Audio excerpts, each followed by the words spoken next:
Bismillahirrahmanirrahim. Innal hamdalillah nahmaduhu wa nasta'inuhu wa nastaghfiruh wa na'udzu billahi min shururi anfusina wa sayyiati a'malina. Man yahdihillahu fala mudilla lahu wa man yudlil fala hadiya lahu.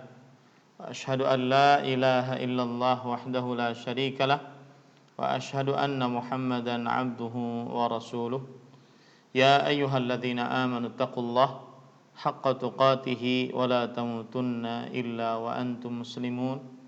Ya ayyuhan nasu taqu rabbakumul ladzi khalaqakum min nafsin wahidah wa khalaqa minha zawjaha wa batha minhuma rijalan katsiran wa nisaa'a wattaqullaha alladzi tasaaluna bihi wal arham innallaha kana 'alaikum raqiba.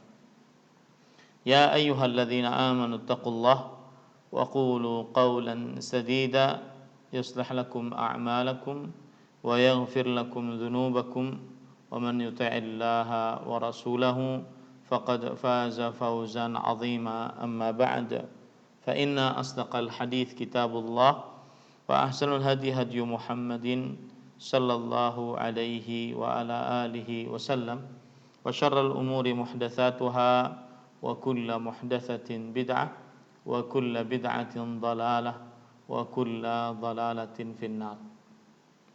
Alhamdulillah, kita bersyukur pada Allah Subhanahu wa taala pada hari ini, hari Ahad malam Senin 21 Rabiul Akhir 1442 Hijriah, kita dimudahkan oleh Allah Subhanahu wa taala untuk kembali duduk bersama mengkaji ayat-ayat suci Al-Qur'an dan hadis-hadis Rasul sallallahu alaihi wa ala alihi wasallam.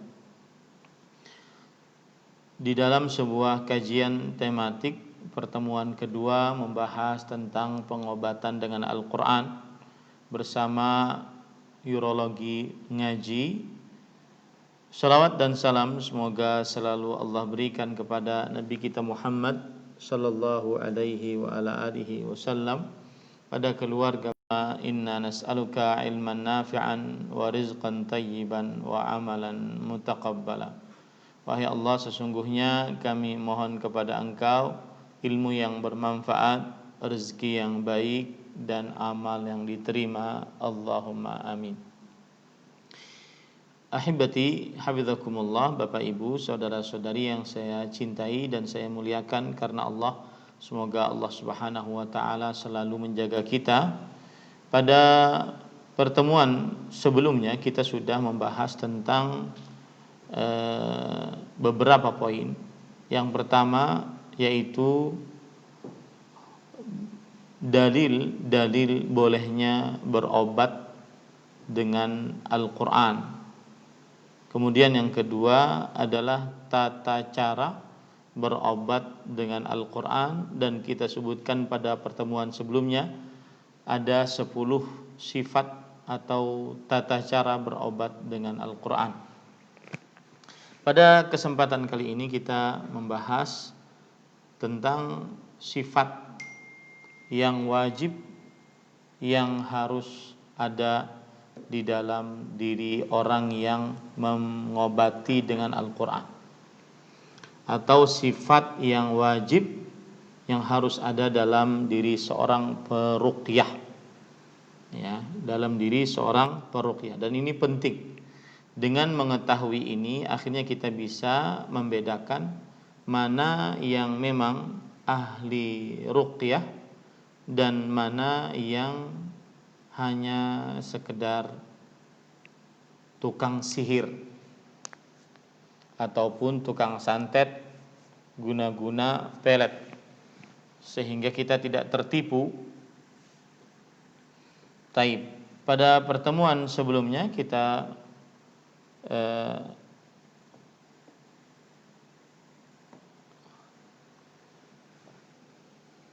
pada pertemuan ini kita membahas tentang sifat-sifat yang wajib ada di dalam diri seorang peruqyah. Yang pertama, akidah yang benar. Memiliki akidah yang benar. yaitu akidah, keyakinan hati tentang Allah Subhanahu wa taala, tentang kitab-kitab Allah, tentang para malaikat, para rasul, hari akhir, dan juga tentang takdir. Mempunyai keyakinan yang benar, yang tidak boleh meleset dari keyakinan Nabi Muhammad sallallahu alaihi wasallam dan para sahabatnya radhiyallahu anhu. Dalil yang menunjukkan akan hal ini adalah surat Al-An'am ayat 161. Qul innani hadani rabbi ila siratim mustaqim dinan qiyaman millata Ibrahim hanifa wa ma kana minal musyrikin. Katakanlah wahai Muhammad sallallahu alaihi wasallam, sesungguhnya aku diberikan petunjuk oleh Tuhanku kepada jalan yang lurus, yaitu petunjuk kepada agama yang lurus, agamanya Nabi Ibrahim alaihissalam yang lurus, dan aku tidak termasuk orang-orang yang melakukan kesyirikan. Penyimpangan terhadap syarat yang pertama ini adalah melakukan syirik akbar atau syirik asghar atau perbuatan bid'ah atau dosa-dosa besar. Maka apabila ada seorang peruqyah yang melakukan syirik akbar seperti meminta pertolongan kepada jin, maka ini bukan peruqyah yang sesuai dengan syariat. Karena peruqyah yang sesuai dengan syariat harus sesuai akidahnya dengan Nabi Muhammad sallallahu alaihi wasallam, dan akidah Nabi Muhammad sallallahu alaihi wasallam adalah terlepas dari kesyirikan, baik itu perbuatan syiriknya ataupun pelaku kesyirikannya, atau juga terlepas dari syirik asghar, yaitu riya. Maka Rasul sallallahu alaihi wasallam bersabda dalam hadis riwayat Imam Ahmad, inna akhwafa ma akhafu alaikum syirkul asghar, sesungguhnya yang paling aku takutkan atas kalian adalah syirik kecil. Lalu para sahabat bertanya, apa itu syirik kecil wahai Rasulullah? Rasul sallallahu alaihi wasallam menjawab, ar-riya. Syirik kecil adalah riya. Maka orang yang melakukan kesyirikan tidak akan diterima oleh Allah Subhanahu wa taala amalannya. Makanya ruqyahnya tidak bermanfaat. Sebagaimana hadis riwayat Imam An-Nasa'i, innallaha la yaqbalu minal amali illa ma kana khalisan wa batughiya bihi wajhu. Sesungguhnya Allah Azza wa Jalla tidak menerima dari amalan kecuali yang ikhlas dan dicari wajah Allah Subhanahu wa taala dengannya. Maka pada saat itu seorang yang meruqyah, syarat wajib dia harus ada di dalam dirinya adalah benarnya akidah yang dimilikinya, yaitu akidahnya sesuai dengan Rasulullah sallallahu alaihi wasallam dan para sahabatnya. Dan penyimpangan akidah bisa dilakukan dengan kesyirikan, baik syirik besar atau syirik kecil. Kemudian bisa juga dilakukan dengan melakukan perbuatan bid'ah, bisa juga dilakukan dengan dosa-dosa besar. Ini adalah syarat yang pertama. Syarat yang kedua yaitu harus ikhlas hanya karena Allah Subhanahu wa taala.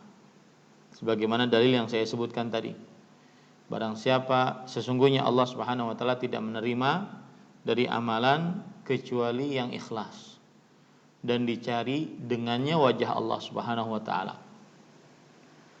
Yang ketiga, sifat orang yang meruqyah yang wajib harus ada dalam dirinya adalah berusaha untuk senantiasa istiqamah di dalam ketaatan dengan mengerjakan amalan-amalan wajib seperti sholat, kemudian puasa Ramadan, kemudian berhaji bagi siapa yang mampu, kemudian berzakat bagi siapa yang hartanya sampai nisab. Maka ahibati hafizakumullah ta'ala, syarat yang ketiga adalah seorang selalu menjaga amalan-amalan dan ketaatan-ketaatan kepada Allah. Bukan peruqyah yang syar'iyah apabila saat meruqyah kemudian dikumandangkan azan padahal dia laki-laki tetapi dia tidak pergi ke masjid.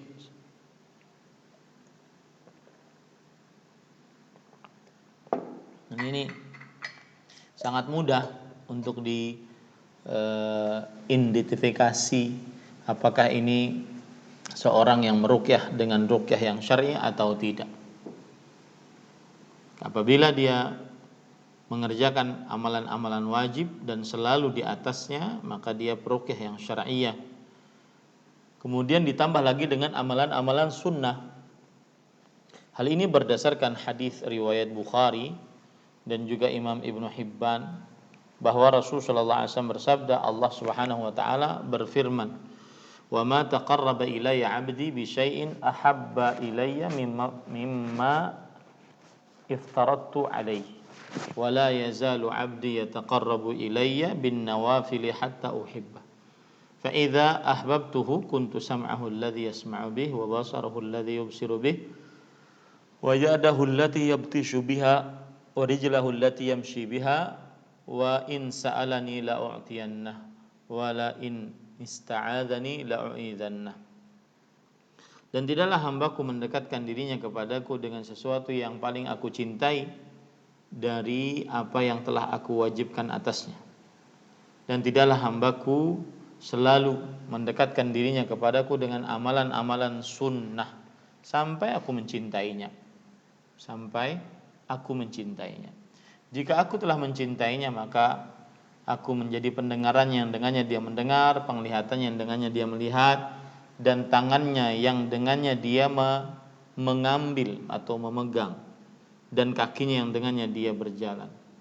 Artinya orang yang mengerjakan amalan-amalan wajib lalu setelahnya amalan-amalan sunnah, maka niscaya seluruh anggota tubuhnya akan diberi petunjuk oleh Allah Subhanahu wa taala. Wa in sa'alani la u'tiyanna wala in ista'adzani, jika ia meminta kepadaku sungguh aku akan benar-benar berikan apa yang ia minta, dan jika ia minta perlindungan kepadaku maka sungguh aku akan benar-benar lindungi dia. Ini menunjukkan bahwasanya doanya dikabulkan. Ya, kalau seandainya dia senantiasa perhatian kepada istiqamah di atas amalan-amalan wajib, lalu setelah itu amalan-amalan sunnah, dan itu adalah syarat wajib bagi siapa yang meruqyah. Dia istiqamah di atas ketaatan kepada Allah Subhanahu wa taala. Yang kelima, hendaknya dia kuat iman, kuat hubungannya dengan Allah Subhanahu wa taala. Ini penting saat seorang meruqyah, kuat iman, kuat hubungannya dengan Allah Subhanahu wa taala. Di antara yang menunjukkan hal-hal tentang kuatnya iman, kuatnya hubungan dia dengan Allah Subhanahu wa taala, yaitu senantiasa bersandar kepada Allah. Karena siapa yang bersandar kepada Allah, maka Allah Subhanahu wa taala akan mencukupkannya. Dalam surah At-Talaq ayat 3 Allah Subhanahu wa taala berfirman, "Wa man yatawakkal 'ala Allah fahuwa hasbuh." Barang siapa yang bertawakal kepada Allah, maka dia Allah lah yang mencukupkannya. Kemudian juga dalam hadis riwayat Bukhari dan Muslim, Allah Subhanahu wa taala berfirman, "Ana 'inda dhanni 'abdi bi." Aku sesuai dengan sangkaan hambaku kepadaku. Nah, ini menunjukkan bahwasanya orang yang meruqyah wajib dia hubungannya kuat dengan Allah Subhanahu wa taala. Dan tanda hubungan kuat adalah bersandar hanya kepada Allah. Yang kedua, tanda hubungan kuat adalah senantiasa memperbanyak zikir, selalu berzikir, terutama baca Al-Qur'an. Nah, kalau seandainya ada peruqyah yang tidak baca Al-Qur'an, maka ini termasuk daripada yang tidak pantas untuk meruqyah. Ya. Dan juga kaum muslimin tidak pantas untuk minta diruqyah kepada orang yang tidak baca Al-Qur'an.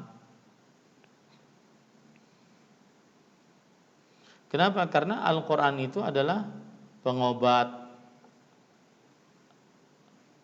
atas penyakit hati, cahaya, rahmat, dan seterusnya. Penenang hati, sebagaimana yang disebutkan oleh Allah dalam surah Ar-Ra'd ayat 28, alladzina amanu wa tatma'innu qulubuhum bidzikrillah, ala bidzikrillahi tatma'innul qulub. Orang-orang yang beriman dan hati mereka tenang dengan keimanan. Ingatlah, sesungguhnya hati-hati akan tenang. Orang yang beriman dan hati mereka tenang dengan berzikir kepada Allah. Ingatlah, dengan berzikir kepada Allah hati akan tenang. Kemudian yang ketiga yang menunjukkan bahwa dia kuat hubungannya dengan Allah Subhanahu wa taala adalah senantiasa dia selalu menjaga doa-doa dan zikir-zikir dalam setiap keadaan, mau makan, mau minum, mau berpakaian, mau melepaskan pakaian, masuk rumah, keluar rumah, naik kendaraan, turun dari kendaraan, masuk WC, keluar WC, maka dia senantiasa selalu menjaga bacaan-bacaan pada waktunya. Dan juga zikir pagi, zikir sore, ya, zikir pagi, zikir sore. Kemudian yang keempat yang menunjukkan bahwa dia adalah orang yang bersandar kepada Allah Subhanahu wa taala ataupun kuat hubungannya dengan Allah Subhanahu wa taala adalah dia sering meminta kepada Allah keselamatan. Dia sering minta kepada Allah Subhanahu wa taala keselamatan. Baik. Sekarang sesudah itu yang keenam, syarat wajib yang harus ada dalam diri seorang yang meruqyah adalah meyakini dengan seyakin-yakinnya tanpa ada keraguan di dalamnya bahwa Al-Qur'an adalah obat penyembuh bagi orang yang sakit. Ya, obat penyembuh bagi orang yang sakit. Nah, ini para ikhwan yang dirahmati oleh Allah Subhanahu wa taala. Semestinya kalau orang dibacai Al-Qur'an maka dia sembuh, kecuali jika ada hal-hal yang menghalangi, yang menunjukkan bahwa obat tersebut tidak menyembuhkan. Jadi bacaan Al-Qur'annya mungkin terhalang dengan silaturahim yang terputus, bacaan Al-Qur'annya terhalang dengan maksiat yang dia lakukan, dan seterusnya. Nah, ini yang keenam, yaitu keyakinan bahwa seyakin-yakinnya bahwa Al-Qur'an adalah penyembuh, obat penyembuh untuk setiap penyakit. Tidak boleh kita ragu di dalamnya akan hal ini. Yang ketujuh yaitu hendaknya dia berilmu tentang meruqyah. Jangan sampai dia meruqyah hal-hal yang di dalamnya terjadi maksiat. Ya, hal-hal yang terjadi maksiat di dalamnya.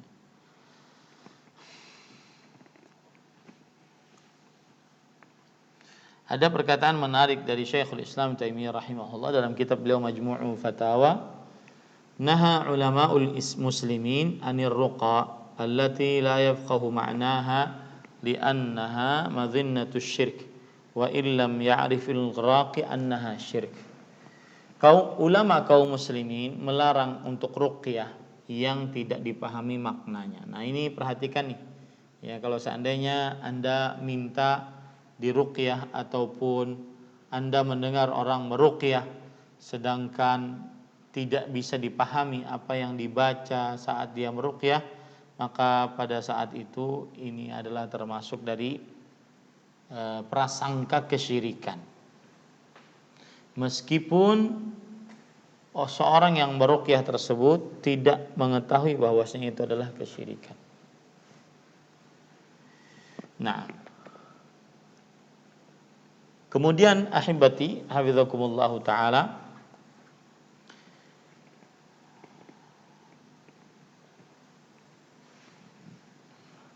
termasuk daripada ilmu yang harus diketahui saat meruqyah, kan yang ketujuh adalah hendaknya orang yang meruqyah di atas ilmu syar'i, terutama yang berkaitan dengan perihal ruqyah.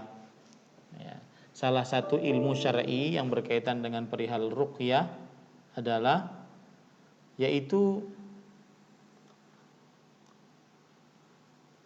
mohon maaf yang nonton melalui YouTube ini terputus ya jaringannya, tapi yang melalui Zoom tetap, yang melalui Facebook tetap, yang melalui Instagram juga tetap. Lanjut. Yang ketujuh tadi kita katakan bahwa orang yang meruqyah syarat wajibnya adalah dia memiliki ilmu syar'i ya, terutama di dalam bab meruqyah. Salah satu ilmu syar'i di dalam bab meruqyah adalah dia paham apa yang dia baca. Yang mendengarnya juga tahu betul bahwasanya itu adalah bacaan ruqyah. Nanti kalau seandainya ada orang meruqyah, ternyata di dalam bacaannya tersebut adalah bacaan kesyirikan, maka orang tersebut meskipun dia tidak mengetahui itu kalau kesyirikan, maka dia tetap berdosa ya. Kenapa? Karena dia dikhawatirkan di dalamnya meminta bantuan kepada jin. Kemudian termasuk ilmu yang harus diketahui oleh seorang yang meruqyah adalah ilmu yang berkaitan dengan jin. Apa saja hal-hal yang berkaitan dengan jin, di antaranya surah An-Nisa ayat 76 bahwa tipuan syaitan adalah lemah. Maka dia harus tahu ini, dia harus yakini ini, inna kaidasy syaitani kana dha'ifa. Tipuan syaitan itu lemah. Maka orang yang berilmu agama dia tidak takut dengan ancaman-ancaman syaitan ya, dan seterusnya.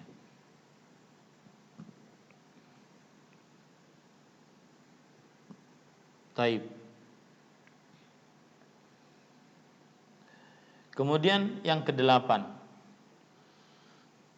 syarat yang wajib yang harus ada dalam diri seorang peruqyah adalah berdakwah kepada Allah, melakukan amar ma'ruf nahi mungkar, baik itu kepada orang yang sedang diruqyah yaitu pasiennya tersebut, atau kepada jinnya, maka didakwahi jinnya, bukan diajak ngobrol. Ya, diajak ngobrol, umurmu berapa, makananmu apa, kamu saudaranya siapa, berapa saudara. Ini interview kerja atau meruqyah, ini nggak boleh ya. Nah, itu banyak sekarang terjadi di tengah kaum muslimin.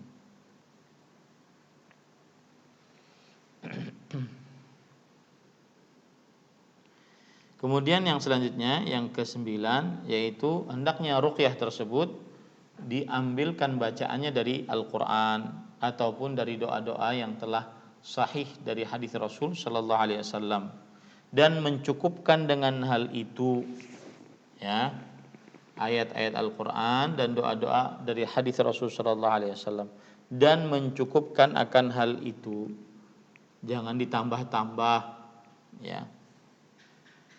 Yang ke-10, yaitu syarat yang wajib harus ada pada diri seorang yang meruqyah, dia menutupi aib saudaranya yang diruqyah dan tidak menyebarkan rahasia-rahasia, dan juga tidak menceritakan tentang keadaan-keadaan mereka dan apa yang terjadi pada diri mereka, kecuali dengan ada hajat yang diperlukan, maka ini tidak mengapa. Tapi asal hukumnya tidak diperbolehkan untuk menceritakan aib-aib yang mungkin terjadi pada diri orang yang diruqyah saat diruqyah. Maka tidak boleh seorang peruqyah menceritakan aib-aib seorang peruqyah. Ini adab ya saat seorang meruqyah. Kemudian yang ke-11 yaitu hendaknya orang yang meruqyah itu memberikan semangat kepada pasien, memberikan semangat kepada pasien. Saya beri contoh ya. Saya baru shock lah ya, subhanallah. Saya ditelepon kawan saya karena Allah, dan pas telepon itu video call. Ketika di video call, kemudian beliau sudah pakai ventilator, terkena positif COVID-19. Maka pada saat itu nggak usah cerita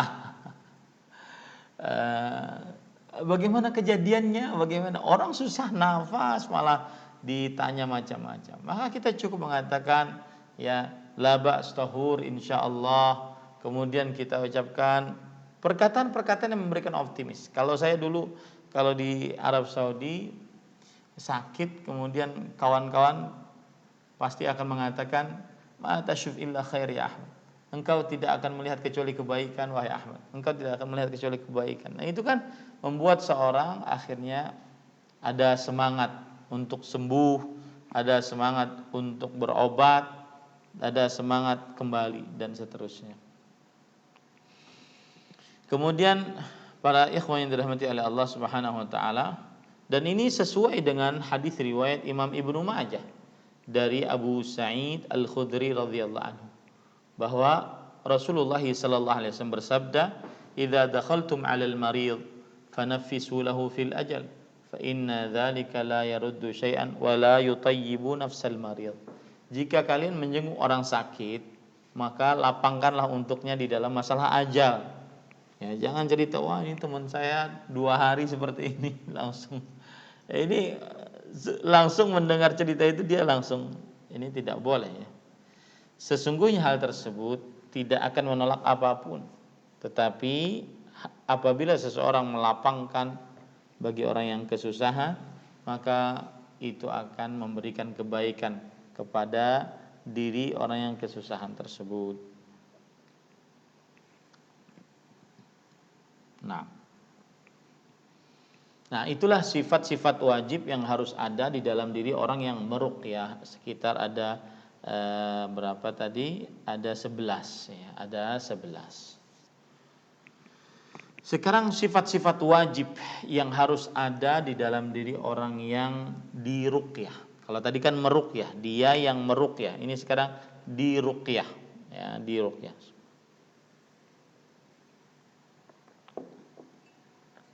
Yang pertama yaitu akidah yang benar, sama seperti yang sudah kita sebutkan tadi pada saat meruqyah, dia mempunyai akidah yang benar.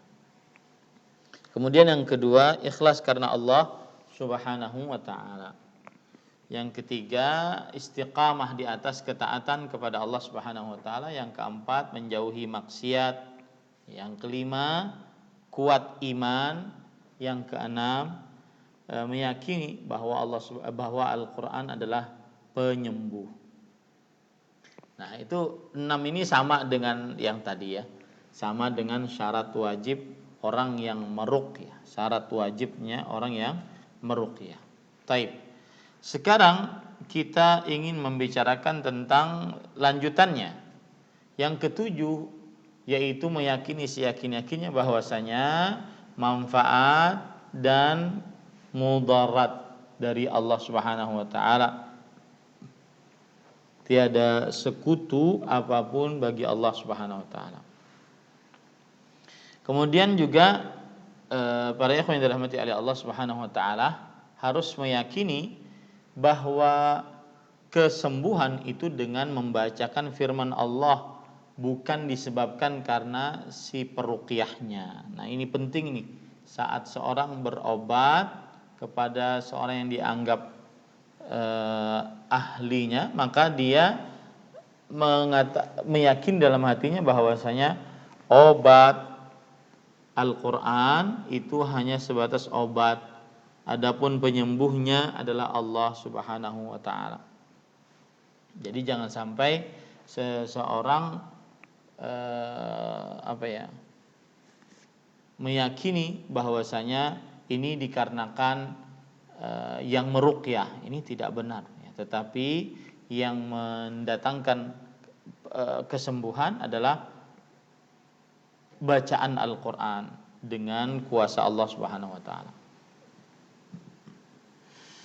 Yang kedelapan, nah ini penting para ikhwan yang dirahmati oleh Allah Subhanahu wa Ta'ala, bahwa jangan tergesa-gesa bagi orang yang diruqyah, mungkin karena penyakit, karena kena sihir, jangan merasa tergesa-gesa. Ustadz, kok diruqyah sudah 2 hari 2 malam belum sembuh-sembuh. Ya, ini yang menyebabkan akhirnya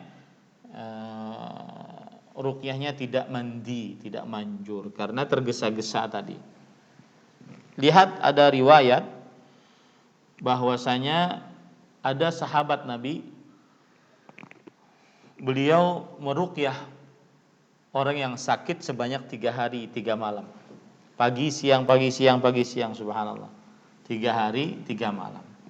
Nah, ini menunjukkan bahwa syarat orang yang diruqyah, dibaca-bacai, yaitu tidak tergesa-gesa di dalam menggapai hasil, ya, tidak tergesa-gesa. Yang kesembilan yaitu bersabar dan berharap pahala atas musibah yang didapatkan, yaitu berupa penyakit atau terkena sihir atau yang semisalnya. Bersabar dia. Bersabar, menahan lisan, tidak mengumpat-ngumpat, menahan hati, tidak menggerutu atas takdir Allah. Dan kemudian yang ketiga yaitu menahan anggota tubuh, tangan, kaki, ya. Nah, kemudian yang ke-10 yaitu berbaik sangka kepada Allah Subhanahu wa Ta'ala. Karena Allah Subhanahu wa Ta'ala berfirman, wa anna Allah Subhanahu wa Ta'ala berfirman, wa yaj'alullahu ba'da usrin yusra. Allah akan menjadikan setelah kesulitan pasti ada kemudahan. Yang ke-11 yaitu kuatnya tekad, kuatnya keinginan, ya, kuatnya tekad, kuatnya keinginan untuk meruqyah. Ya, maka ini harus dia kuat keinginannya. Jangan merasa coba-coba baca ini kali jinnya kalah. Ini tidak benar, ya, ini tidak benar. Kemudian yang ke-12 yaitu tidak pergi, seorang yang sakit, pasien tidak pergi kepada ahli ruqyah kecuali dia sudah memastikan bahwa si pembaca bacaan ini selamat dari menyelisihi syariat. Maka tidak diperbolehkan untuk pergi ke tukang sihir atau tukang ramal, ya, tidak diperbolehkan. Nah, ini adalah syarat-syarat wajib yang harus ada di dalam diri orang yang diruqyah, Sekarang hal-hal tercela dan wajib dijauhi saat ruqyah. Hal-hal yang tercela dan wajib dijauhi saat meruqyah. Yang pertama yaitu menggabungkan harta. Meruqyah ingin nyari harta di dalamnya. Ini tidak benar. Ya, sampai pasang tarif, ya. Kalau ada yang bertanya, apa hukum mengambil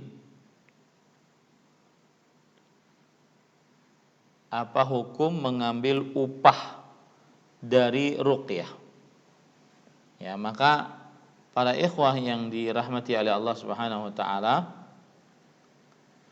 Para ulama terjadi perbedaan pendapat di antara mereka tentang seorang yang ahli meruqyah mengambil upah dari hasil ruqyah, apakah diperbolehkan atau tidak. Maka jawabannya adalah bahwa seseorang yang meruqyah berarti dia sudah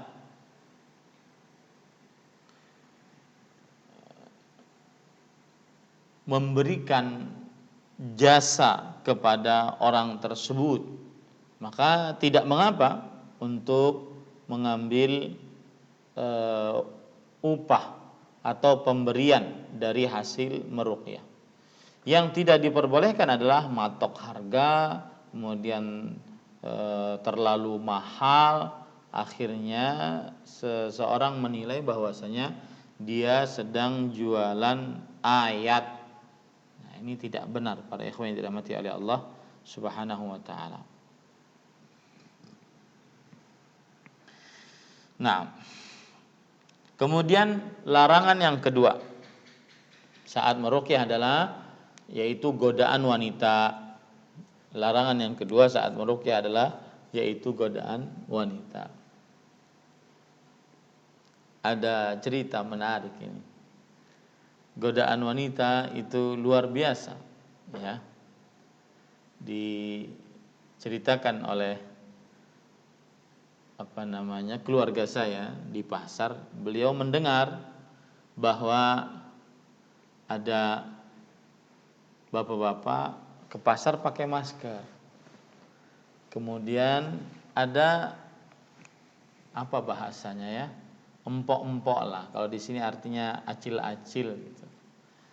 Dia pedagang di pasar tersebut. Kemudian ketika bapak tersebut membuka maskernya, maka sang perempuan ini menggoda. Bukan ingin menggoda sebenarnya, akan tetapi ucapan yang begitu lemah gemulai, maka akhirnya dianggap sebagai perkataan yang menggoda. Kalau kita dengan bahasa Indonesianya begini, nah kalau bapak buka masker kan kelihatan tuh kumisnya.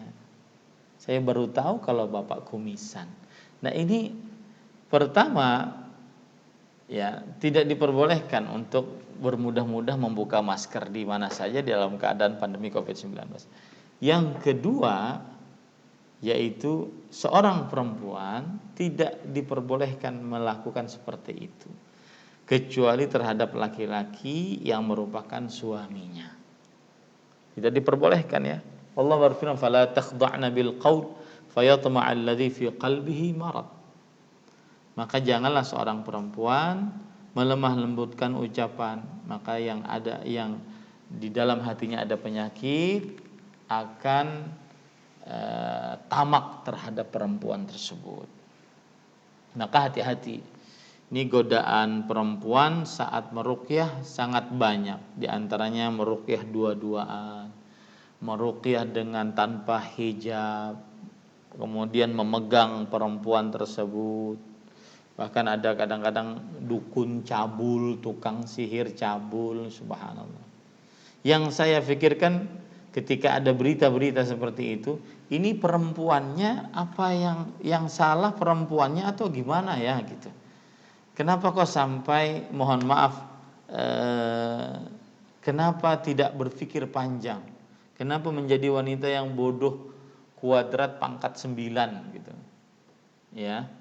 Sampai mau dipegang-pegang sininya, dimandiin oleh dukun cabul tersebut. Ini aneh. Ya, hati-hati para ikhwah. Mengusap, menyentuh meskipun nih perhatikan meskipun memakai sarung tangan, ini tidak diperbolehkan. Ya. Rasulullah SAW mengatakan ini la usafihun nisa, aku tidak berjabat tangan dengan para perempuan. Aisyah radhiyallahu anha bercerita massat yadu Rasulullah sallallahu alaihi wasallam imra'atan qad. Tangan Rasulullah SAW tidak pernah menyentuh tangan wanita manapun illa imra'atan yamlikuha aw ma malakat ayman, kecuali istri-istrinya ataupun budak-budaknya. Dan Rasul sallallahu alaihi wasallam telah bersabda dalam hadis riwayat Imam At-Tabarani, la an yut'ana fi ra'si ahadikum bimakhitin min hadid khairun lahu min an yamassa imra'atan la tahillulah. Sungguh ditancapkan di kepala salah seorang dari kalian dengan paku dari besi lebih baik untuknya daripada menyentuh perempuan yang tidak halal atasnya. Kemudian berdua-duaan di dalam kamar, ini tidak boleh. Ruqyah berdua-duaan. Rasulullah SAW bersabda dalam hadis riwayat Imam Ahmad, la yakhluwanna rajulun bimra'ah illa la tahillulah fa inna thalithahuma asyaitan illa mahram. Ketahuilah, janganlah sekali-kali seorang lelaki berdua-duaan dengan seorang perempuan yang tidak halal untuknya. Sesungguhnya pihak ketiganya adalah syaitan kecuali mahramnya. Kemudian juga yang wajib diperhatikan adalah tidak menjaga atau menundukkan pandangan saat meruqyah. Banyak sekali ya saat meruqyah anak-anaknya ngelihat si perempuan, enak sekali. Ada pernah saya lihat ruqyah di kolam renang. La haula wala quwata illa billah. Ini tidak benar ya. Ruqyah jadi perempuannya dipegang oleh peruqyahnya laki-laki di kolam renang dua-duaan. Ini apa-apaan ini? Ini subhanallah ya. Ini tidak benar. Ini gangguan syaitan, mengganggu manusia.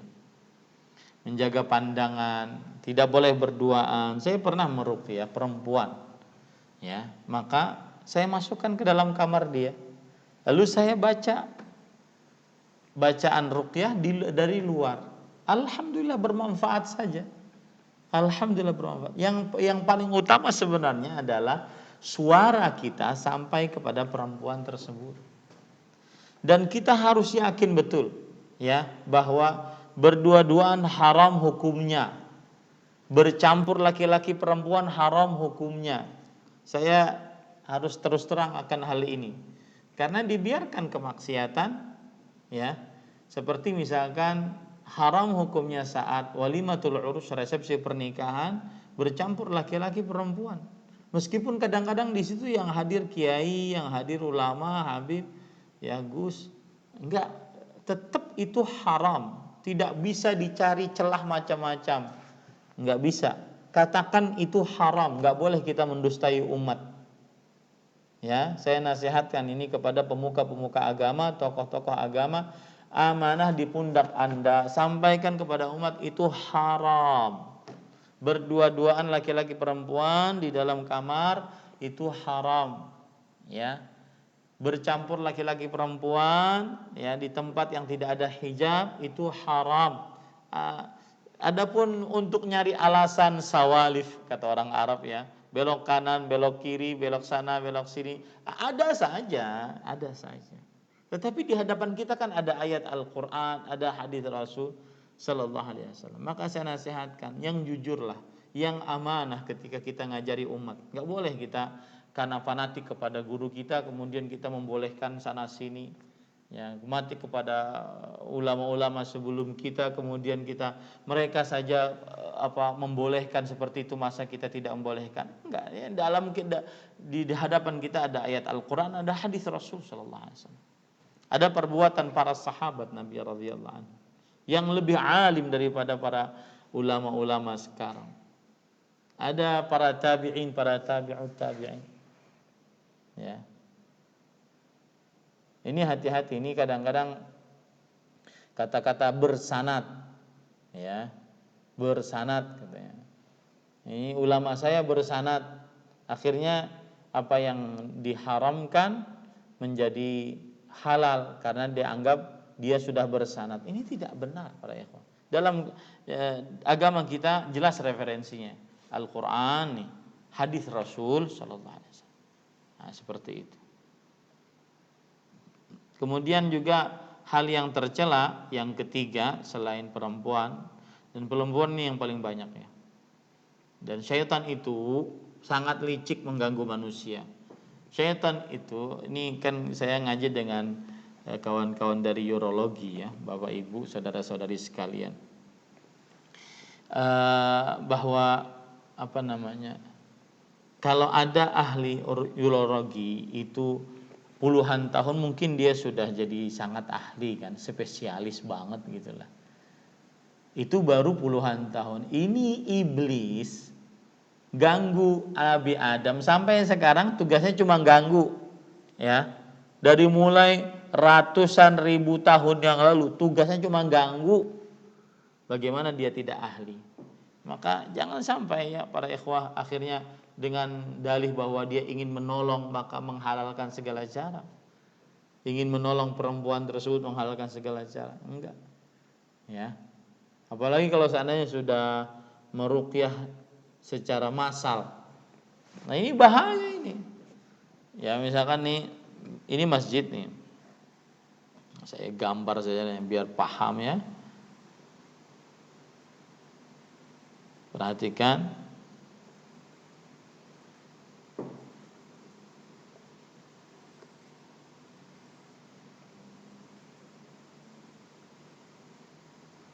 Nih, saya gambar ya. Ini masjid. Kemudian ini mihrabnya. Ustadznya itu di sini, perempuan di belakang. Nih, perhatikan gambarnya. Ya, gambarnya nih. Ini perempuan di arah sini, perempuan nih. Ruqyah massal ceritanya gitu. Ini ustadznya di sini nih, laki-laki sini. Pas diruqyah, kan ada yang kena jin nantinya. Maka ustadznya nyelonong ke sini. Enak banget ente, enggak boleh, haram. La haula wala quwwata illa billah. Haram. Haram. Ya. Makanya tidak ada syariatnya ruqyah massal, enggak ada. Enggak pernah dikerjakan oleh Nabi, tidak pernah dikerjakan oleh para sahabat, tidak pernah dikerjakan oleh para tabi'in, para tabi'ut tabi'in yang mereka itu lebih paham tentang agama Islam. Ya, hati-hati ini. Kemudian yang ketiga, pelanggaran yang ketiga saat meruqyah adalah minta bantuan kepada jin. Kenapa tidak boleh minta bantuan kepada jin? Dilarang oleh Al-Qur'an. Wa annahu kana rijalun minal insi ya'udzuna birijalin minal jinni fazaduhum rahaqa. Dan bahwa ada sekelompok laki-laki dari manusia minta perlindungan kepada sekelompok laki-laki dari bangsa jin, maka tidak menambahkan kepada mereka kecuali dosa. Lihat, haram itu hukumnya, surat Al-Jin itu. Begitu juga dalam sebab yang kedua adalah berdasarkan hadis Rasul sallallahu alaihi wasallam, sadaqaka wa huwa kadzub. Iblis, jin atau syaitan itu sifatnya adalah mungkin dia kadang berkata benar tetapi dia tukang dusta. Nah, enggak boleh minta tolong kepada jin. Ya, tidak diperbolehkan minta tolong kepada jin. Berhubungan dengan jin saat meruqyah hanya proses mendakwahkan amar ma'ruf nahi mungkar. Ya, tidak ada misalkan dia ajak masuk Islam. Ayo kamu, kalau enggak saya penggal lehermu masuk Islam. Tentunya melalui media orang yang kesurupan ini. Itu enggak boleh juga. Apalagi sampai dipindahkan ke media sini, pindahkan ke orang sini. Ini main-main namanya. Ya. Kemudian dia ngaku dia masuk Islam. Ya sudah, kamu masuk Islam ya. Nanti kalau saya perlu, maka saya akan panggil ya. Oh enggak bunyi. Saya akan panggil katanya. Maka datang. Ini enggak boleh, haram hukumnya. Kita berinteraksi saat meruqyah dengan jin hanya proses mendakwahi amar ma'ruf nahi mungkar. Setelah itu tidak ada urusan. Nah, ini para ikhwan yang dirahmati oleh Allah Subhanahu wa taala. Sebagaimana Nabi Muhammad SAW ketika dalam surat Al-Jin bahwasanya beliau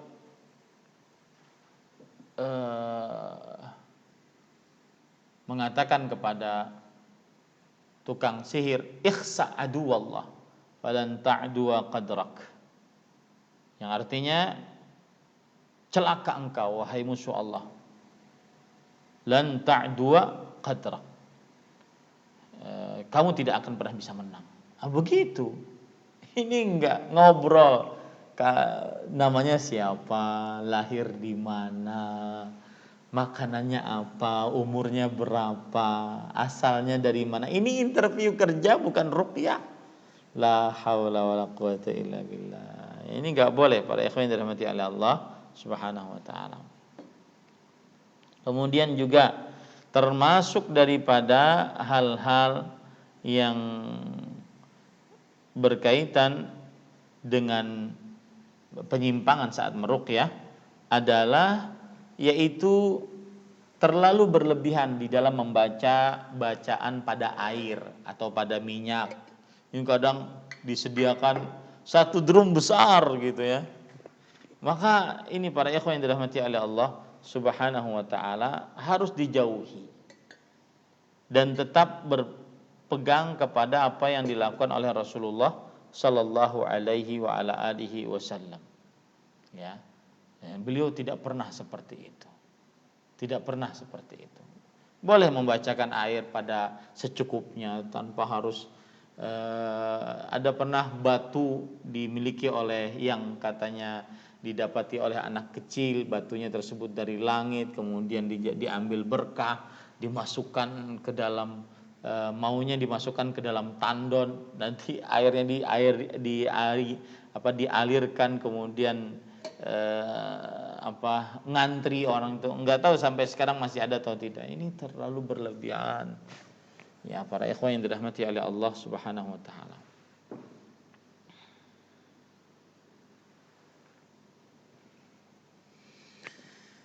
Kemudian ahibati hafizakumullahu taala, termasuk hal yang penyimpangan terjadi saat meruqyah juga adalah berbicara tentang agama Allah tanpa ilmu. Seperti misalkan menghukumi si pasien bahwasanya dia adalah kena sihir ya. Sebelum dia memeriksa dulu apa kebenaran apakah pasien ini benar-benar kena sihir ataupun tidak. Ini juga penyimpangan yang kelima. Yang keenam yaitu para ikhwan yang dirahmati oleh Allah Subhanahu wa taala, jauhi popularitas sebagai peruqyah. Jauhi popularitas. Kalau dia pergi ke sebuah tempat, maka orang-orang akan berkumpul banyak ataupun rumahnya menjadi menjadi pusat orang-orang datang, maka jauhi popularitas. Jangan sampai tergoda dengan popularitas. Kemudian yang ke-7 yaitu penyimpangan di dalam perihal meruqyah adalah menyakiti si pasien yang sedang kesurupan. Ya, diajak bertengkar, diajak kelahi dan semisalnya, ini haram hukumnya. Ya, tidak diperbolehkan seseorang melakukan seperti itu karena itu termasuk daripada menyakiti seorang muslim yang diharamkan dalam agama Islam tanpa kebenaran. Ya, dia sakit, dia kesurupan, bukan berarti kita sakiti.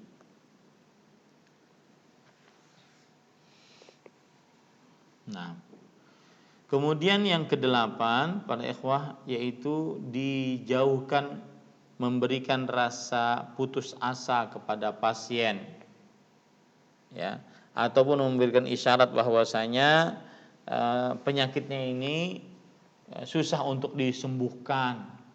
Nah, ini tidak benar para ikhwan yang dirahmati oleh Allah Subhanahu wa taala.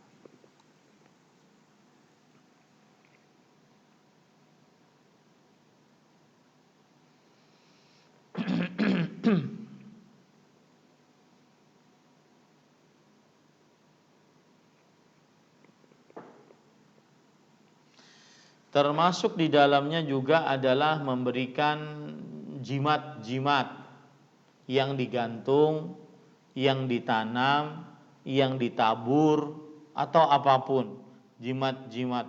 Maka ini termasuk hal penyimpangan yang terjadi di dalam perihal meruqyah. Termasuk di dalamnya juga adalah minta bekas yang dipakai oleh si pasien. Ini hati-hati nih.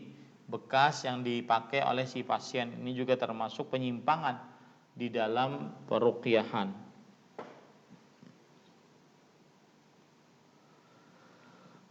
Kemudian termasuk penyimpangan dalam peruqyahan juga adalah menyiksa jin dengan api, ya, dibakar. Maka ini tidak diperbolehkan karena tidak ada yang la yu'adzibu binnar illa rabbun nar, tidak ada yang menyiksa dengan api kecuali Tuhan yang menciptakan api. Nah, ini beberapa para ikhwan yang dirahmati oleh Allah Subhanahu wa taala. Termasuk juga dengan dalamnya rajah-rajah, ya, menulis entah itu pada tubuhnya, di kepalanya dirajah gitu ya. Kemudian di badannya dirajah, di kakinya dirajah, ya. Ataupun tulisan-tulisan yang berbentuk rajah yang tidak bisa dipahami dengan keyakinan bahwasanya tulisan-tulisan tersebut bisa memberikan manfaat ataupun menahan mudarat. Maka ini ataupun sebagai syarat untuk mendapatkan manfaat ataupun menahan mudarat, maka ini diharamkan. Dan itu termasuk penyimpangan dalam perihal meruqyah.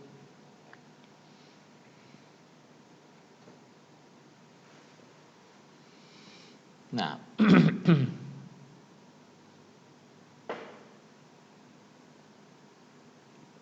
yang terakhir, para ikhwan yang dirahmati oleh Allah Subhanahu wa taala,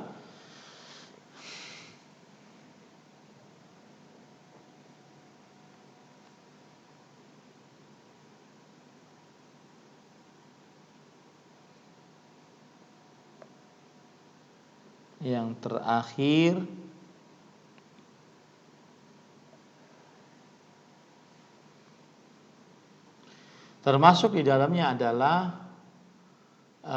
seorang yang diruqyah diberikan oleh peruqyah hal-hal yang dianggap mempunyai kekuatan seperti cincin, seperti kalung, seperti gelang lengan, gelang kaki, dan seterusnya. Termasuk di dalamnya adalah susuk. Ini penyimpangan di dalam perihal meruqyah. Saya pernah waktu itu masih sebagai penerjemah resmi di sebuah instansi di Kerajaan Arab Saudi, Islamic Cultural Center Dammam. Dia adalah kantor untuk penyuluhan tenaga kerja yang kerja di Arab Saudi. Nah, karena saya yang dipilih dan akhirnya saya bekerja di situ, maka hal yang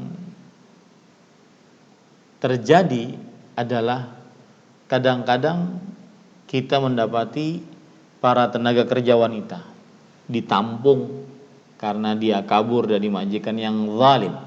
Akhirnya didatangkan ustadz-ustadz atau penceramah-penceramah, penerjemah-penerjemah yang berbahasa Indonesia.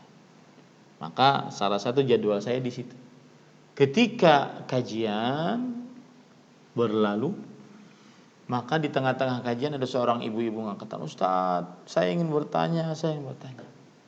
Bu, mohon maaf sekarang lagi materi, saya selesaikan dulu sebentar." Nah, enggak Ustadz, tidak. Pipi saya panas, perut saya panas. Langsung saya tebak. Ibu pakai susuk? Iya Ustadz.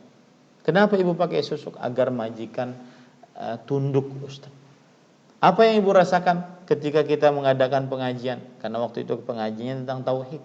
Panas Ustaz di sini. Panas, kemudian di perut panas. Berapa susuk di situ, Bu? Di sini 3, sini 3, sini 3, sini 3. Subhanallah. Ya. Dan susuk itu bisa dikeluarkan secara medis. Dengan kasat mata dia bisa terlihat. Ya. Maka ini hati-hati. Para ikhwan yang dirahmati Allah, siapa yang melakukan itu pada peruqyah, maka ini ruqyahnya terjadi penyimpangan besar. Wallahu a'lam. Nah, saya kembalikan acara kepada pembawa acara. Masih ada waktu 15 menit jika ada yang ingin ditanyakan. Nah,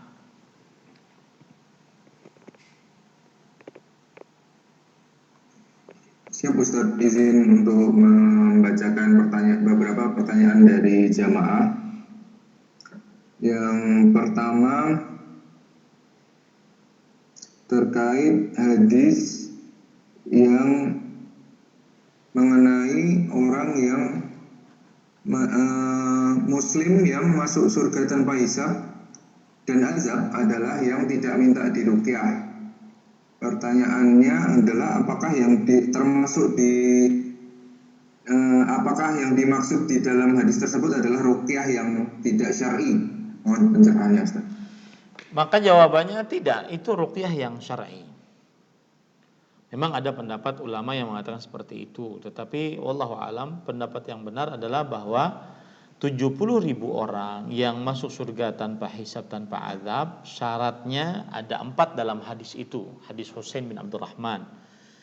Yang pertama yaitu la yastarqun, tidak minta diruqyah.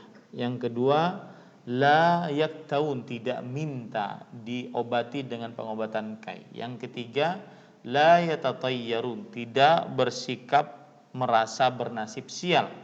Yang keempat wa ala rabbihim yatawakkalun, dan hanya bertawakal kepada Allah Subhanahu wa taala. Nah, berarti sifat orang yang masuk surga tanpa hisab, tanpa azab adalah tidak minta diruqyah. Taib. Kenapa akhirnya dia tidak bisa masuk surga tanpa hisab, tanpa azab? Maka jawabannya adalah bukan tidak masuk surga loh ya. Bukan tidak masuk surga, tetapi dia masuk surga mungkin dihisap dulu. Nah, kalau bahkan mungkin disiksa dulu setelah dihisap. Tetapi orang yang tidak minta diruqyah, maka dia punya kesempatan untuk masuk surga tanpa hisap. Jadi yang dimaksud tidak meminta diruqyah, kekeliruannya bukan kekeliruan sebenarnya. Kekurangan dari sisi tauhidnya adalah ada kata-kata tidak meminta. Dia meminta di sini. Bagaimanapun orang kalau sudah minta kepada makhluk, maka ada semacam penyandaran. Dan akhirnya penyandarannya tidak 100% kepada Allah Subhanahu wa taala. Nah, jadi yang dimaksud tidak minta diruqyah adalah ruqyah hakiki, bukan ruqyah yang ada dalamnya kesyirikan. Cuma akibatnya dia kehilangan kesempatan masuk surga tanpa hisab, tanpa azab. Taib. Kalau begitu dia akan dihisab. Ya, kalau seandainya dia minta diruqyah. Tetapi bolehkah minta diruqyah? Boleh, karena itu kegiatan para sahabat Nabi kepada Nabi Muhammad sallallahu alaihi wasallam. Boleh. Cuma tadi diancam tidak masuk surga tanpa hisab, tanpa azab. Ya, artinya dia masuk surga dihisab dulu. Jadi saya ringkas, meminta diruqyah hukumnya boleh, tetapi akibatnya dikhawatirkan dia masuk surga tapi dengan hisab. Dikhawatirkan dia masuk surga tapi dengan hisab. Wallahu a'lam. Nah. Baik Ustaz, melanjutkan pertanyaan terkait ruqyah yang tidak syar'i, bagaimana jika ruqyahnya dalam bahasa Indonesia seperti yang tayang di TV, di stasiun TV, apakah termasuk ruqyah syar'i atau bukan? Tergantung apa yang diucapkan dulu. Kalau seandainya misalkan binasa engkau wahai jin, engkau tidak akan pernah menang, takutlah kepada Allah, aku memerintahkanmu untuk takut kepada Allah. Itu boleh. Itu boleh. Ya. Itu boleh. Saya punya pengalaman ini. Ada kawan saya, ganteng wajahnya, mahasiswa Universitas Islam Madinah pada waktu itu. Kemudian banyak perempuan yang menawarkan diri untuk menjadi pendamping teman saya. Teman saya ini berasal dari Surinam. Surinam negara yang berbahasa nasionalnya Jawa. Nah, kemudian setelah itu dia menikah dengan seorang perempuan pilihannya. Perempuan-perempuan lain yang tidak dipilih oleh teman saya ini untuk menjadi istrinya, akhirnya sakit hati. Cinta ditolak. Maka dukun bertindak. Akhirnya dia kena santet dari jauh, dari mulai Surinam. Taunya kita dari mana itu? Karena ini teman dekat, akhirnya kita berlima meruqyah. Saya memegang kepalanya sambil meruqyah, kemudian ada yang memegang tangan, dua tangan, dua kaki.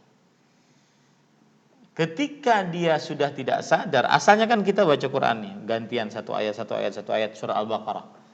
Ketika mau mendekati ayat kursi, dia sudah mulai tidak nyaman, pura-pura kentut dengan mulutnya, untuk bikin apa gitu, bikin agar kita takut, agar kita khawatir gitu.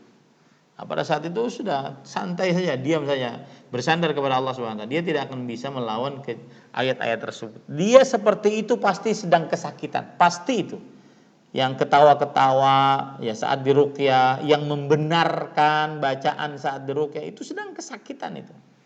Ya, teruskan saja, jangan sampai tergoda, jangan sampai takut, teruskan saja. Nah, saat diruqyah, nah ini keluar bahasa Surinamnya, bahasa Jawa. Ini menunjukkan kan bahwasanya sihirnya memang dari sana. Nah, pada saat itu kita bisa dengan meruqyahnya dengan bahasa Jawa atau dengan bahasa Indonesia atau dengan bahasa Arab, ya. Artinya bacaan-bacaan. Adapun bacaan-bacaan ayat Al-Qur'annya, kemudian doanya, maka itu dibaca ayat Qur'annya dan doanya, ya. Yang berasal dari hadis-hadis Rasul sallallahu alaihi wasallam. Intinya kalau seandainya hanya interaksi untuk berdakwahi amar ma'ruf nahi munkar boleh dengan bahasa sendiri. Allahu a'lam. Nah, paling-paling kalau seandainya nanti jinnya itu tidak paham, dia akan ngomong, ya. Dia akan ngomong meskipun saat kesurupan orang tersebut, dia akan ngomong gitu. Wallahu a'lam. Nah. Baik Ustaz, melanjutkan pertanyaan berikutnya. Bagaimana apakah hukumnya meruqyah pasien yang belum jelas akidahnya, contohnya muslim atau non muslim? Contoh misal pasien tersebut pada kondisi tidak sadarkan diri, misalnya di unit gawat darurat, kemudian tidak ada pasien kondisi tidak sadar dan tidak ada keluarganya. Ya. Mohon. Bismillah walhamdulillah wassalatu wassalamu ala Rasulillah wa ala alihi wa sahbihi wa man walah. Maka jawabannya adalah bahwa boleh seseorang untuk meruqyah orang muslim atau orang kafir, ya, boleh. Kenapa demikian? Karena ini sebagai cara untuk mendakwahi orang kafir tersebut. Ya, sebagaimana yang dilakukan oleh Rasulullah Shallallahu Alaihi Wasallam saat beliau menjenguk seorang Yahudi yang menjadi pembantu beliau, anak kecil.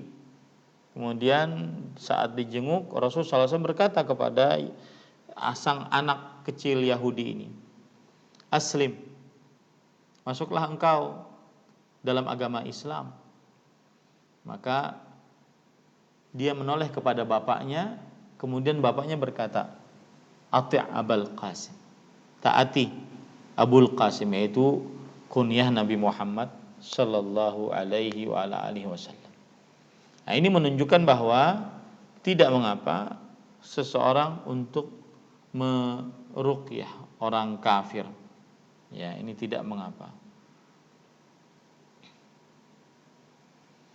Kemudian juga disebutkan di dalam kitab ensiklopedia fikih Mohon maaf ya, ini mata saya gatal. Mereka mengatakan la khilafa bainal fuqaha fi jawazi ruqyatil muslimi lil kafir. Tidak ada khilaf di antara ahli fikih tentang bolehnya meruqyah seorang muslim terhadap seorang kafir. Dan mereka berdalil dengan hadis Abu Sa'id Al-Khudri radhiyallahu anhu. Yang mana Abu Sa'id Al-Khudri radhiyallahu anhu dalam perjalanan bersama para sahabat kemudian singgah di sebuah perkampungan. Lalu setelah itu orang kampung tersebut meminta agar Abu Sa'id Al-Khudri radhiyallahu anhu meruqyah pemimpin kampungnya yang sedang tersengat kalajengking. Dan disebutkan dalam hadis tersebut bahwa orang kampung tersebut belum masuk Islam. Orang kampung tersebut belum masuk Islam. Jadi diperbolehkan untuk meruqyah seorang muslim terhadap seorang kafir. Wallahu a'lam. Nah.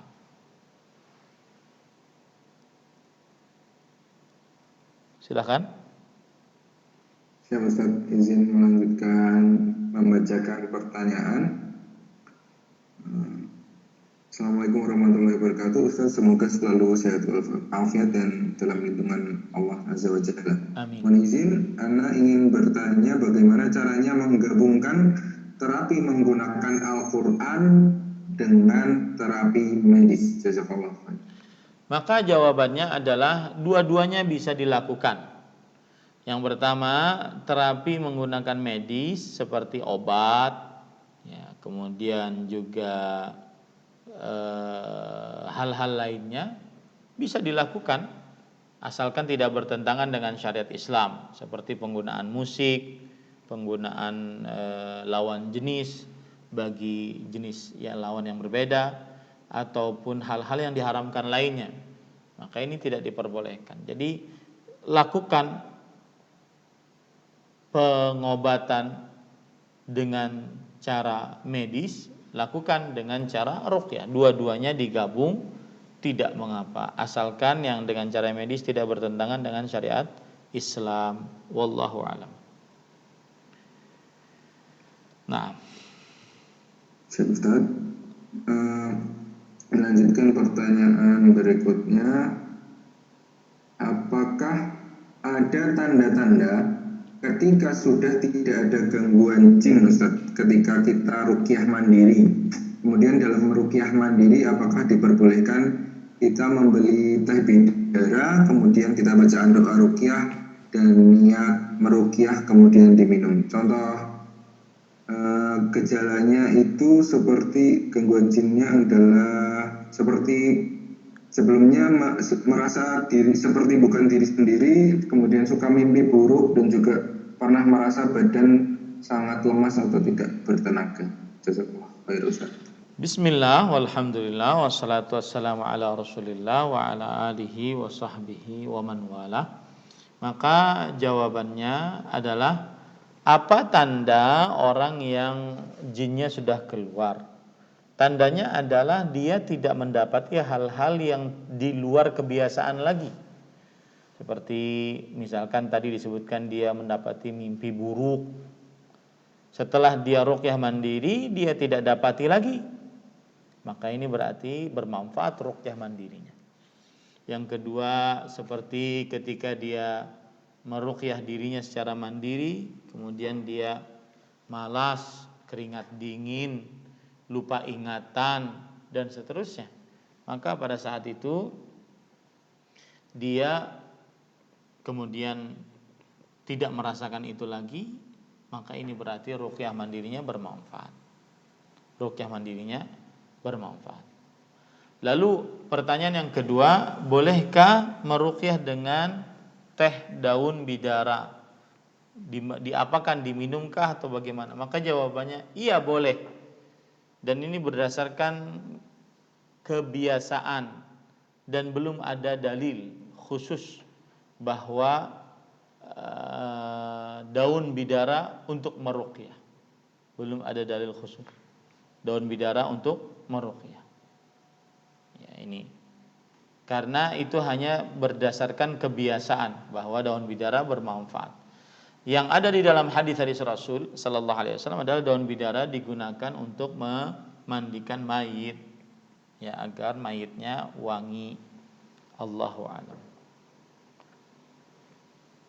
Nah,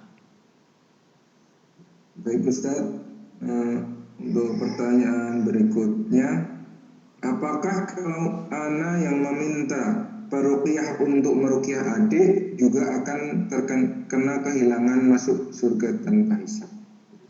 bagus ini pertanyaan. Bismillah, alhamdulillah, wassalatu wassalamu ala Rasulillah wa ala alihi wa sahbihi wa man wala. Maka jawabannya adalah yang meminta diruqyah yang tidak mendapatkan kesempatan untuk masuk surga tanpa hisab, tanpa azab. Jadi kalau seandainya kakaknya meminta kepada seseorang yang meruqyah untuk adiknya, maka sang kakak yang tidak mendapatkan kesempatan. Loh, adiknya bagaimana? Maka adiknya kan tidak meminta, yang meminta kan kakaknya. Ya, wallahu a'lam. Nah, Ustaz, untuk pertanyaan berikutnya, suami terkena leukemia, sudah terapi khatam Al-Baqarah 7 kali, namun rupanya hasil lab pada Allah malah memburuk. Maka kami ambil opsi kemo. Mohon saran Ustaz. bismillah, walhamdulillah, wassalatu wassalamu ala Rasulillah wa ala alihi wa sahbihi wa man wala. Saya nasihatkan untuk membaca Al-Fatihah. 1, diperbanyak. Kemudian 2, beristighfar seperti seseorang sedang bernafas. Artinya terus-terusan istighfar. Terus-terusan istighfar. Karena wama asabakum min musibah fabima kasabat aydikum. Tidak ada musibah yang menimpamu kecuali ulah tangan-tanganmu sendiri. Maka beristighfarlah kepada Allah Subhanahu wa ta'ala. Itu yang kedua. Yang ketiga, sering-sering membaca surat-surat minta perlindungan dari mulai kul ya ayyuhal kafirun, kul huwallahu ahad, kul a'udzu birabbil falaq, kul a'udzu birabbin nas. Tidak mengapa melakukan kemoterapi, ya, tidak mengapa, tetapi juga dibarengi dengan ruqyah. Ya, dibarengi dengan ruqyah. Wallahu a'lam. Nah,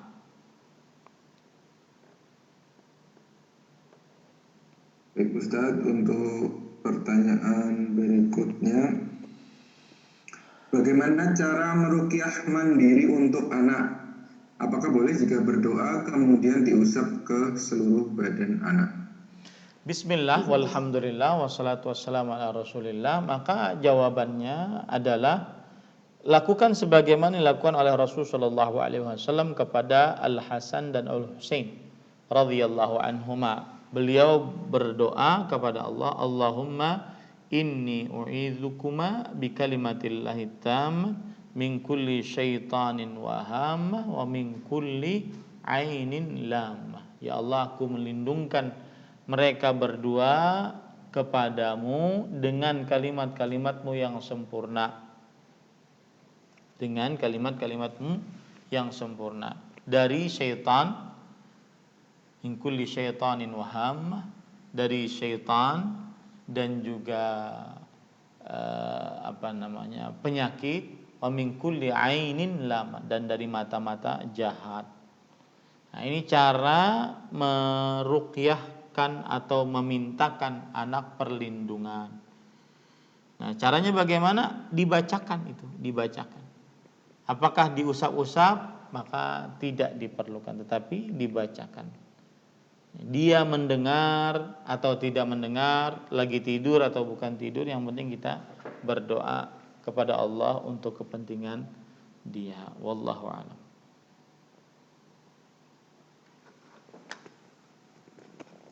Izin pertanyaan berikutnya Ustaz. Silakan. Bagaimana cara mengeluarkan susu? Maka jawabannya adalah yang pertama, dia bertaubat kepada Allah Subhanahu wa taala. Karena pemakaian susuk ini sama dengan memakai jimat. dan siapa yang memakai jimat maka sungguh dia telah melakukan kesyirikan, meskipun itu syirik asghar. Ya, tetapi syirik asghar bukan meskipun ya kalau seandainya dibanding dengan dosa-dosa besar lainnya. Maka pada saat itu seseorang bertobat kepada Allah Subhanahu wa taala dengan ikhlas, menyesali, bertekad untuk tidak melakukannya lagi dan memutuskan dosa itu dengan sebenar-benarnya. Lalu setelah itu apa yang harus dia lakukan? Maka yang harus dia lakukan adalah dia bisa datang kepada ahli medis untuk mengeluarkan susuknya. Karena susuknya itu sebenarnya adalah jarum kasat mata yang sangat tipis, bisa dimasukkan melalui kulit dan pembuluh-pembuluh darah ataupun di bawah kulit. Saya juga tidak begitu. Yang penting jelas dia bisa masuk ke dalam tubuh dan bisa dideteksi tubuh tersebut memiliki susuk atau tidak. Maka cara yang pertama adalah dimanfaatkan ahli medis untuk mengeluarkannya. Dan itu yang saya ceritakan tadi, wanita yang dia pakai susuk tadi, dia mengeluarkannya dengan cara medis, ya, dengan cara medis. Nah, karena dia mengaku di sini 3, sini 3, yang 2 sudah dibuang, sudah bisa dikeluarkan, sisanya lagi. Nah, ini menunjukkan bahwasanya bisa saja dengan cara medis untuk mengeluarkan susuk tersebut. Allahu a'lam. La ilaha illallah Muhammadur Rasulullah. Cukup kiranya? Masih ada lagi? Ini pertanyaan terakhir, Ustaz. Oh, siap. Ya. Siap. Saya bacakan utuh ya, Ustaz. Ya. Bismillah, Assalamualaikum Ustaz, izin bertanya, jika anak pernah terapi listrik karena ada urat kejepit, namun yang menterapi adalah laki-laki, tapi disaksikan oleh ayah sebagai mahram, apakah diperbolehkan? Tapi sebenarnya sebelumnya sudah mengabarkan ke orang tua jika ada tukang urut perempuan, namun orang tua tidak mengizinkan dengan alasan tidak kenal dan takut salah urut. Ya, yang sudah terjadi selesai urusannya. Tinggal kita bersikap bagaimana apa yang sudah terjadi. Apakah kalau seandainya itu pertanyaannya tadi sebuah dosa, maka kita bertaubat kepada Allah. Kalau seandainya tidak, maka jangan diulangi kalau seandainya bisa mengiring kepada perbuatan dosa. Jawabannya adalah seorang perempuan tidak boleh berobat kepada dokter laki-laki tanpa ada alasan darurat atau keterpaksaan, terutama hal-hal yang berkaitan dengan kelamin, kandungan, payudara, dan alat-alat vital perempuan lainnya yang dengannya dia memperlihatkan anggota tubuhnya. Maka dia diwajibkan untuk berobat kepada dokter perempuan sehingga tidak terlihat aurat perempuan tersebut di hadapan dokter laki-laki ini. Nah, itu. Kemudian kalau seandainya tidak ada, atau berbicara begini, kalau terpaksa itu apa maksudnya? Darurat itu apa maksudnya? Maksudnya adalah tidak ada, dan kalau tidak ditangani maka dia akan mati atau cacat si perempuan ini. Maka baru boleh pada saat itu dia menggunakan ataupun konsultasi ke dokter laki-laki, ya. Dan saat konsultasi pun tidak boleh bermudah-mudah, ya, karena kadang-kadang ada perempuan langsung buka, wah gitu, enak sekali di hadapan laki-laki yang bukan mahramnya. Tidak diperbolehkan. Dibuka di bagian mana yang dia ingin diperiksa itu saja, dan itu pun wajib dihadiri oleh mahram bagi perempuan tersebut. Wallahu a'lam. Cukup kiranya, ya. Cukup, Ustaz. Nah, izin untuk masuk, Ustaz. Kenapa? Izin untuk menutup. Ya. Jazakallah khair kami ucapkan kepada Ustadz Ahmad Zainuddin Al-Banjari LC yang telah mengisi kajian bagian kedua dalam judul pengobatan dengan Al-Quran. Bagian kedua dan terakhir. Semoga bisa bagian kedua dan terakhir, Ustaz. Ya, untuk tema ini ya. Semoga bisa untuk tema pengobatan dengan Al-Quran.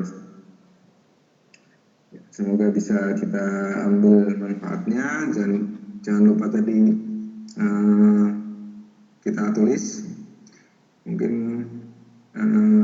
dari moderator kurang lebihnya mohon maaf. Bila taufik, jazakallah kami ucapkan kepada Ustadz Ahmad Zainuddin Al-Banjari, dan